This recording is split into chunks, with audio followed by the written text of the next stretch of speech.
friends, welcome to a session of morning video with me.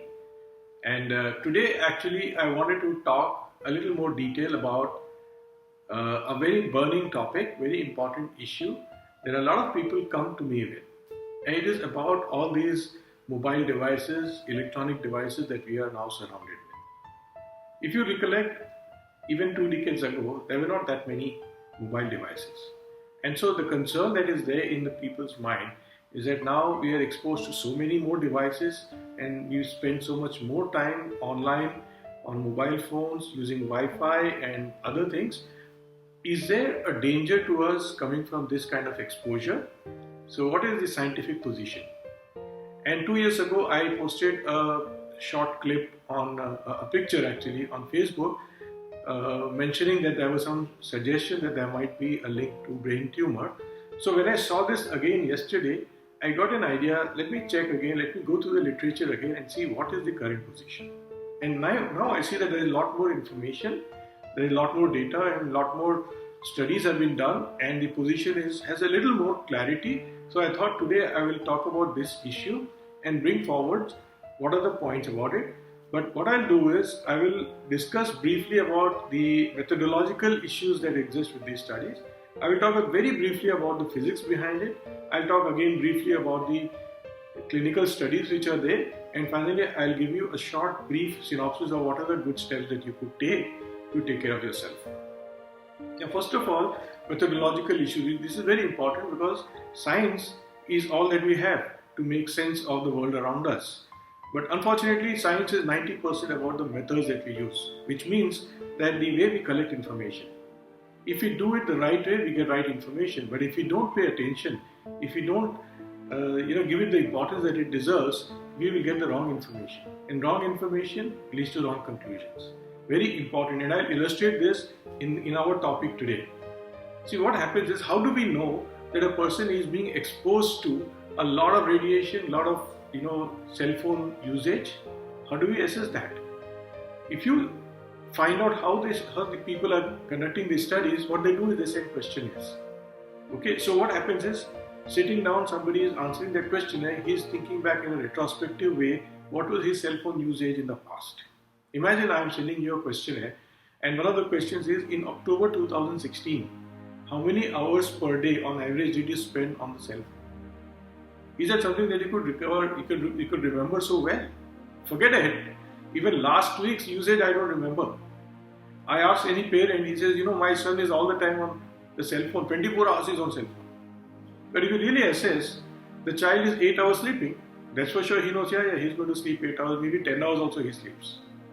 And then if you ask deeper, he says, he goes to school and at school 8 hours, they don't allow him to use his cell phone. That is 16 hours gone. Maybe 2 hours he spends in the bathroom. Another 2 hours in eating, drinking and the other stuff. 2 hours maybe he's going out and playing.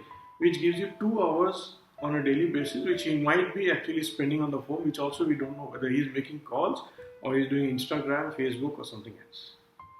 Now see, the important thing is that we have no data actually which is accurate enough for us to make some predictions.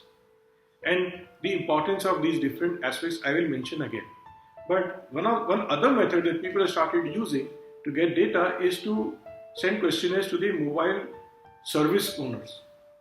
Okay, the people who provide the services. So they have information like how many calls this person made and how many minutes he spent during each call. So you get an idea of how many minutes or hours on a daily basis that he's calling. So you can get an assessment. But there are issues there as well. Because, for example, I might have a phone, but this phone is used for a company so that there are many salesmen who use the same phone. So it may look as if a lot of calls are being made, a lot of number of minutes and hours are being spent on the phone, but actually it is not by one person but by many. That information we don't have. Or as a single person, I might be having two phones, so you have data about one phone. The other phone is not in my name, so you don't know that I am being exposed to that cell phone as well. So this collection of data is not very good. I have an idea actually which could overcome this, and this is may not be very unique or something. I am not the Albert Einstein that you might think I am, but so maybe a lot of people have had this idea, but it's about one application Maybe people who are going to be participants in the study, they could be given this app which is installed in the mobile device, and that sends the information whenever there is a call made and the duration of the call that is sent to the study people who are maybe conducting the study. So then there are issues with that as well, but they can be handled by an application. So I believe this is a solution to getting the data also, but maybe that's not my role, but I'm just saying that there are a lot of issues with collecting the data. Now, what is the second thing? Next, I want to talk a little bit about the physics behind all this. Okay, first of all, cell phones are one kind of radiation. There are two basic kinds of radiation. One is the ionizing radiation, one is the non-ionizing radiation. If you talk about X-rays, gamma rays, cosmic rays, they are ionizing radiation. They have very high frequency. High frequency means high energy. The more energy there is more tissue penetration, there is more effect on the tissue, which is why X-rays tend to have an effect on the molecules, especially DNA molecules. And because of that, they are linked up with some cancers. So it has been very clear, and there are all steps taken to limit our exposure to X-rays. Right, that is known. But non-ionizing radiation, there is always a little bit of concern. We are not sure about it because microwaves are also non-ionizing, MRI is also non-ionizing radio frequency, and so are the power lines, and so are the mobile devices and Wi-Fi devices.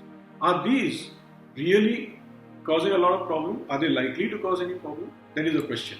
Now, way back in 2001, the international body which actually governs all this, this included the radio frequency or the electromagnetic fields as another carcinogen, because there was some link up with childhood leukemia.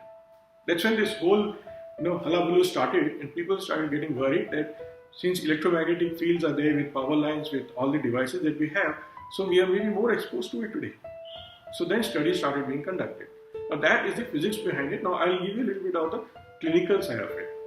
Like I told you, there are many studies, but all these studies have this issue that the data which is being collected is not very reliable. Okay, so based on that, a majority of the studies, they are all observational epidemiological studies, and they have not found a significant linkage with brain tumors. There is the Interphone study, there is a Million Women study, there is the French study, and so on. Now, in the French study, there was some linkage that with the highest level of exposures, there is an increased incidence of some brain tumors like glioma, meningioma, and so on. But the authors themselves said that the high level of exposure which is being admitted by the respondents is very unlikely. They have said, I don't know the details about it, but this is what it is. Another thing about that same study is the inconsistency. If you look at the study, you will find that people with the highest exposure has some increased incidence, but people of the lower end of the spectrum, that means who have medium to very mild exposure to cell phone usage, they have the incidence of gliomas and other tumors is less in them than those who have no exposure. Now this is not logical, right? There should be a linear increase in the severity, in the incidence of malignancy or tumor or whatever you call it, as per the usage. That is not being shown. So it is not a robust conclusion, so we cannot really conclude from that as well. So the sum total of all this is that we don't have definitive data that there is increased incidence of tumor. Which is not to say that we have information that there is no linkage. What we have is a doubt, but we have not conclusively proved either way. That is the situation. Now, let me talk about the other aspect about which is called neurodegenerative disorder. There is some data, experimentally, in vitro studies, which means in the lab, in the petri dishes and animal studies and cell preparation, there is some evidence that electromagnetic fields and radio frequency pulses, they do produce some oxidative stress. Now, does this actually translate into clinical damage and produce any increased incidence of neurodegenerative disorders like motor neuron disease, Parkinson disease, Alzheimer's disease? There is no data. There is not enough for us to go on that. In fact, some studies have shown some neuroprotective effect as well. So this is all conflicting. So what I can conclude from all this information that I went through to just create this video and get the information in front of you is that at the moment, science has not produced unequivocal evidence that there is effect of these mobile phones definitely causes damage. It's not like smoking related to squamous cell carcinoma of the lung, or some forms of tumor related to alcohol, or some forms of cancers related to the childhood leukemia linked to electromagnetic radiation, is there is some evidence. Now, evidence being such, so what should we do? Now, the first thing is, my viewers, I don't want you to panic. I don't want you to think, okay, there is some problem, so let's stop using. Don't go to the other extreme, but take some simple precautions. And I'll mention few of these. Number one, limit the number of minutes and hours that you spend on the cell phone. Keep the cell phone away from your head. Use speakerphone if possible. Use a hands-free, that means earbud. And Bluetooth is no use because that's again another wireless device. And use texting if possible. These are the precautions you can take. There are some devices in the market which you can put on the mobile phone and which can absorb the electromagnetic radiation. I, in fact, even have the franchisee of one such device. I don't want to go into details about that because this is not a marketing video. I don't want to talk about my product, but there are products like that in the market. So they can help you to limit the exposure to electromagnetic radiation that we all face. We are surrounded by so many devices. This is what I wanted to share. So the points that I made was that there is some suggestion that there might be some damage to the tissues in cortical excitability and other things which I didn't go into detail, but there might be something. There is some evidence that there could be. There is no conclusive evidence. Studies are still going on. Number two, you can still take precautions, reducing the amount of exposure by using speakerphones, earphones, and keeping the phone away from you, using texting and limiting the use of these devices. And there are other devices which can absorb the electromagnetic radiation. So it was really nice talking to you. I really enjoy making this video. I hope this made a lot of sense to you. I hope you got a lot of value. If you did, please share this video, share this information, post your comments, and it was great talking to you. See you again. Bye.